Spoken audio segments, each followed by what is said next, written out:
Welcome to the weekend edition of Muscle in the Morning, brought to you by Iron Mag Labs.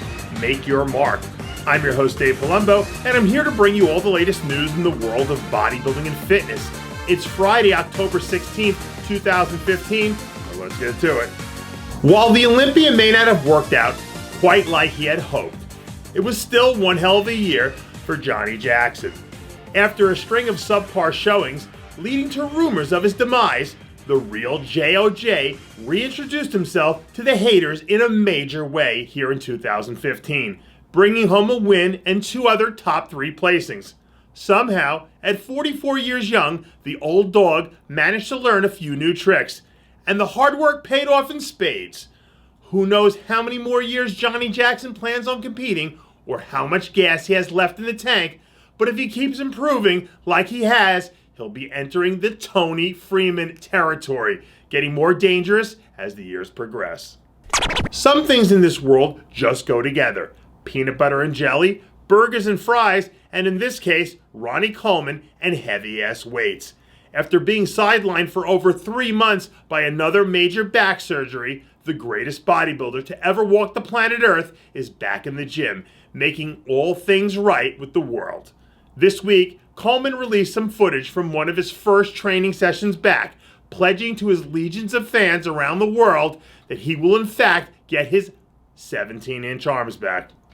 As great it is to see the champ back in action, the truth is that Ronnie's greatness is eternal, and no matter how big his arms are, the size of the contribution he has made to the sport is immeasurable. Boy, I'll tell you, if I had $1 for every Evan Centopani off-season story I've ever heard, I'd be a very poor man right now.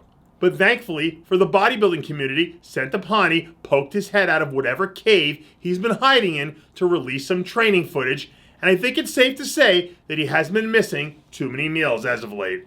Centopani is looking absolutely enormous, even by his own standards.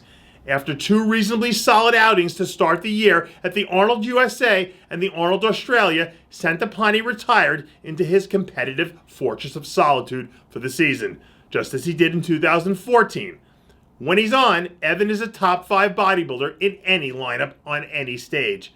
But it's easy to forget just how good he really is sometimes, given that he's spotted less frequently than Bigfoot. Just a few weeks removed from a subpar showing at the 212 Olympia, Aaron Clark's looking to get back on the grind. For the last 3 seasons, Clark has been a perennial top 5 contender at every major show in the sport, but miscalculated in a big way in 2015, free-falling all the way to a dismal 14th place.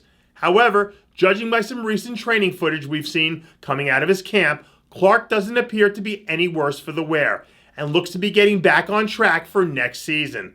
Up until the Olympia, Clark had been making some minor improvements every single time he stepped on stage, and with a few months to recharge the batteries, it shouldn't be any surprise to see him return in a big way in 2016. If there was any doubt in your mind that Sadiq Hadzovic was the poster boy for the new Classic Physique division, take a good hard look. Any questions? This week, Hadzovic leaked a few recent progress photos showing off some new density and a pretty impressive set of wheels that he spent the last few years hiding behind his board shorts.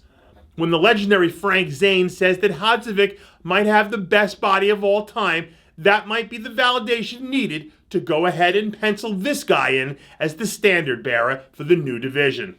But until next season gets underway and we get to see matters get settled on stage, we're all just going to have to patiently wait to see the outcome. 2 years ago, NPC national level bodybuilder Armand Adibi's mom was diagnosed with stage 1 breast cancer. The surgeon performed a double mastectomy without looking at her body on full scans. In reality, her cancer was in fact stage 4 and had spread to her bones. Adibi lost his mother last year to this horrible disease. Beverly Adibi was a loving wife and mother who raised 2 boys and was a special needs school teacher who loved children dearly. In honor of this loving and selfless woman, Armand has created t-shirts and tank tops to support breast cancer awareness. All proceeds from the sales of these shirts will go to Heroes for Children, a Texas-based charity helping families affected by childhood cancer. The shirts are $29.99 with free U.S. shipping. For more information, check out Armand's website at armandadb.com. And finally, best of luck to all the athletes competing this weekend in Dublin, Ireland at the first annual Nathalio Mello Classic. And that does it for yet another edition of Muscle in the Morning, brought to you by Iron Mag Labs. Make your mark. Check out ironmaglabs.com today. I'm your host, Dave Palumbo, reminding you to always be true to your passions. And make sure to follow us on Facebook, Twitter, and Instagram.